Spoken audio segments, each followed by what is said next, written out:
Ma no, è scandaloso che la solidarietà degli stati europei a noi confinanti, penso alla Francia piuttosto che all'Austria, chiudano le frontiere, sospengano di fatto Schengen, il quale viene sospeso e quindi tornano ad esserci le frontiere per evitare che i migranti arrivino nei loro territori. Questo nasconde un altro tema che a livello europeo ancora oggi non dà risultati, che è quello del ricollocamento europeo. Quindi da un lato non riusciamo a rimpatriare, su 140-150 mila che dobbiamo rimpatriare siamo riusciti mediamente a rimpatriarne 3.500-4.000 all'anno a farla grande.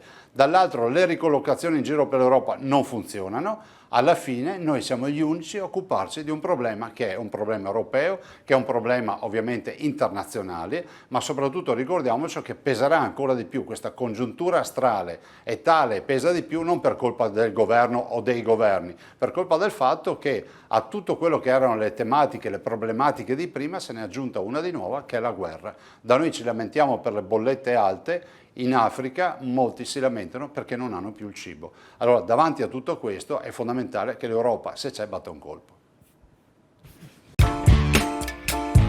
Befed, il pub di successo tutto italiano, dove trovi l'inimitabile galletto da mangiare con le mani, accompagnandolo con la tipica birra artigianale. Il galletto è sano, genuino ed eccellente, garantito da filiera controllata Valle Spluga, e la birra artigianale nasce dall'esperienza di maestri birrai Befed.